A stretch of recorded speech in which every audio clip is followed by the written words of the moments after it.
Hello everyone, and welcome to another Starcraft 2 replay.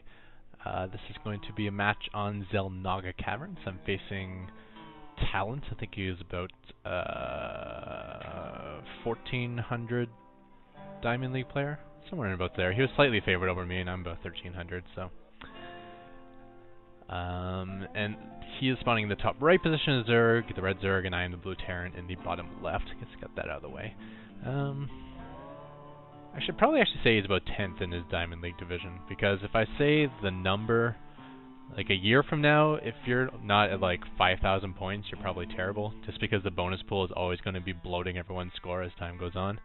So when I say 1,300, that's 1,300 relative to, you know, October 2010. Because I'm sure years to come, people are going to be just like gawking over this replay, or this video. You never know, the very first Starcraft 2 video I put up is still getting more comments than probably all my other videos combined. And all those comments being negative too. Just makes my day catching those in my emails. So I was, let's see, this is against random? No, this is against a Zerg opponent. But either way, I'm sending out my early scout just to see if I'm going to get 6 pooled or something ridiculous like that. And I'd have to not plant my command center if that's going to happen, but otherwise I am doing my fast expand build order.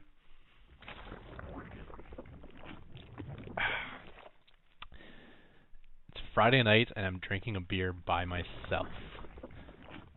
This is actually probably the first time I've drank beer with other people around, because I just feel like that's like step one to, I don't know, going crazy or something. It just seems a little pathetic to me. But, yeah, I was supposed to go out tonight, but I realized I got a baseball tournament. I have to be up at 7 o'clock tomorrow morning. I'm like, forget it. And it's too bad, because tonight it's actually in Toronto. They have like this thing called Nuit Blanche, which is French for white night or something. I don't know. Basically, it's just like an art festival takes place around the whole downtown core. So like all these different areas are set up with these like really pathetic excuses for art. And you go around and look at them, which is really boring, but you would think, since it's cold outside, you walk around with like Mickeys or whatever, and everyone gets hammered and drunk, and it's kind of cool to see like 500,000 people wandering the streets at 4 a.m. But I gotta be up in the morning, and I'm gonna be drunk for the baseball tournament, so I gotta get well rested so I can get hammered tomorrow. Oh, nice block. So I'm trapped there. He's gonna have to click on a mineral patch. Let's see if he does it. Oh, he did, but I didn't catch which patch it was, so maybe I did too early. Did you actually get to see the click? Or maybe it wasn't trapped after all. I don't know, but he does escape with a couple hit points. If I can click on it, 10 hit points.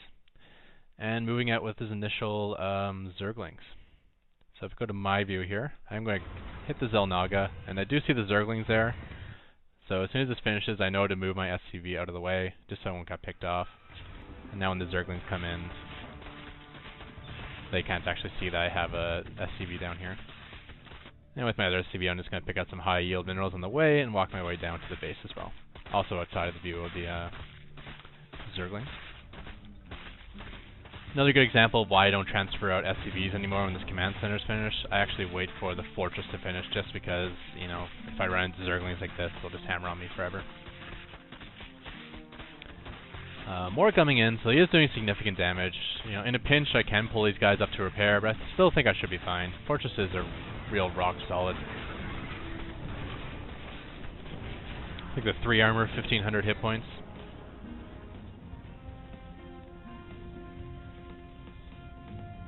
And now just repairing it, and probably transferring out, yep, transferring out the SCVs now. And I think now that it's stopped burning, I will pull one SCV off and just leave one to finish up the finishing touches on this repair. Good place for an Overlord right there. It's actually hard for me to pick it off. I have to come at it with a Viking.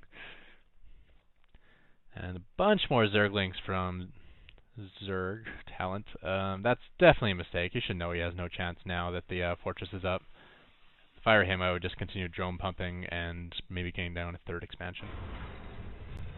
Or maybe using those remaining Zerglings to pick off the destructible rocks here. But I guess having lost all his Zerglings at my fortress, he was probably scared of a counterattack, but if he actually thought about it, you should know that there is no threat of a counterattack at this point in the game.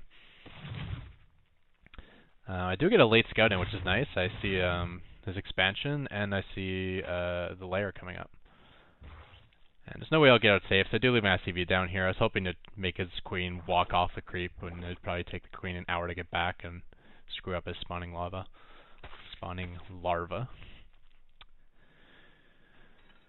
I don't know if you can hear that. That's actually some noise out the window. Looks like the drunken debauchery of tonight has actually already begun. It's cold out tonight, though. It's like 5 degrees. Well, that's Celsius, so that's like, I don't know, like 40 Fahrenheit. It still sucks. Just to take away any misconceptions, it's actually not that cold in Canada, at least not where people live. Only the winters are cold. Summers are hot. I actually lived in Boston for a few years, and you could actually sell the igloo story to some Americans. I mean, you couldn't go overboard. You couldn't say, like, oh yeah, I lived in igloo with Nanook, and we used seals as coffee tables and shit. But you could still sell the igloo story to some people. Just like, oh yeah, Toronto has like buildings and stuff. I lived in like the northern suburbs, just a little colder, and you know, we lived in igloos there, but they're really nice. I mean, they're full furnished and whatnot. As long as you keep a serious tone, people would buy it. Yeah, that's, if I got one pet peeve for Americans, it's probably their world knowledge is kind of low. They're not a dumb country. They're an educated country. There's lots of dumb countries in this world. U.S. is definitely not one of them. But honestly, just take an hour of your time, pull out an atlas, and just kind of figure out where countries are on the map. Like, that alone will get rid of all the bad stereotypes people might have against you as an American. So I did spot the spire going up, I believe. There it is. Hope I didn't alienate anyone there. I like Americans. I lived there for a while. I got lots of friends.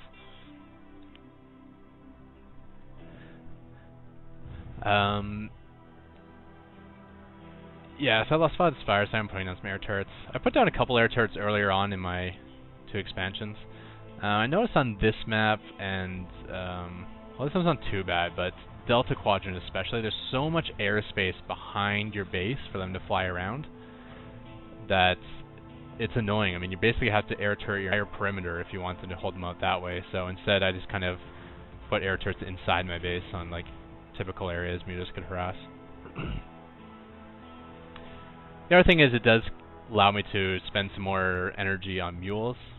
Rather than doing an early scan, I can just throw down those 2 key air turrets, like the one here and the one here. And it actually costs less than a mule. So I can gain like the 300 minerals from a mule and only spend 200 on missile turrets.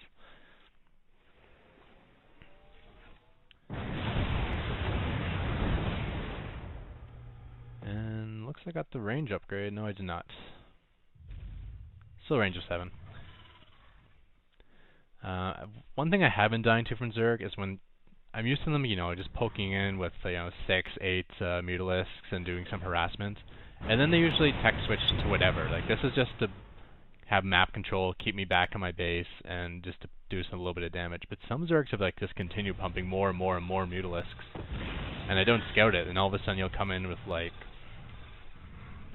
30 mutalisks and just, like, run over my 4 air turrets and just destroy everything. And I'm like, ugh.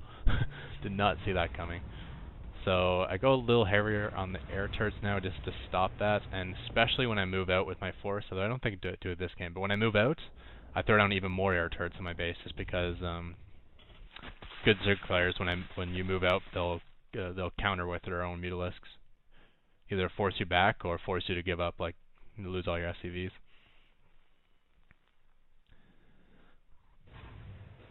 And moving out to my expansion. Oh right, the reason I even wanted to do this replay, I want to talk about this natural third base here. You blow out these rocks, you take this third base, you lose the game. I've done it so many times. This base sucks so bad. It f***ing sucks. F***ing monkey balls. This, ugh. I mean, you move out your force to here, and then all you gotta fade behind these rocks, or if your force is out here and he comes in, you gotta go around this way. And anytime you go around a pivot like this, it just leaves your bio so vulnerable to getting hit from like everything. And then they can still come to the high ground and like storm drop you, and it's, oh, this base is completely terrible.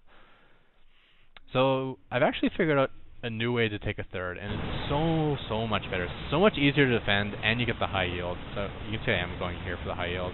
Accidentally got a SCV in that group there. So I'm just blowing up the rocks and going to float over an expansion. And basically what you do is you leave these rocks solid. If you want to, you can throw a supply depot over here just to keep an eye on them. And then you put some sort of building in here, say an engineering bay or a barracks, or instead of scouting with your factory, you can put your factory in there.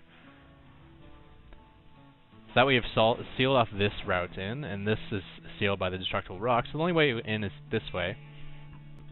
So then you can go and you can take this high yield. You can leave your army here, and you defend everything from that spot. I mean, yeah, you can dip in back with the mutas, but as long as you throw up extra air turrets, then you're in good shape there. So we're just having a little bit of a fight for the Xel'Naga towers right now. Both want to control it. Nice spot for a overlord.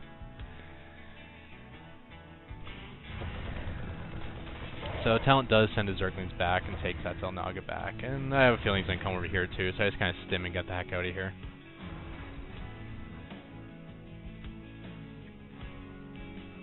And at the same time moving out my force.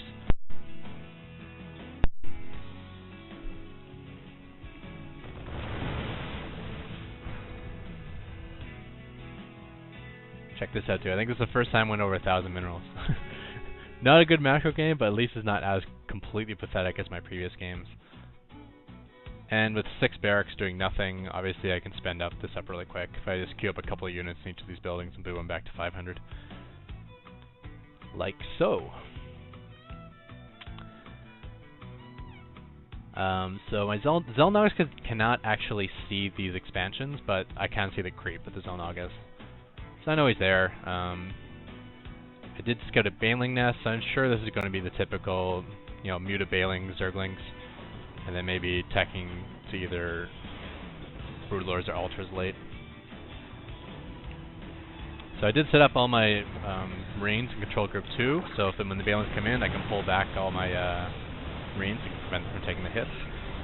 So he does move in, so I'm pulling my Marines back, and the Banelings are coming after me, and I'm like, shoot, this guy's smart, he's not actually just A-moving into my Marauders. So I'm having to run away, run away, run away. I'm like, oh shoot. He does back up though, so I'll come and take some pot shots. And he's chasing again, oh no. So I send these Marines back to the remainder of my force. Oh, remainder of my force. There's a bunch of blood splats.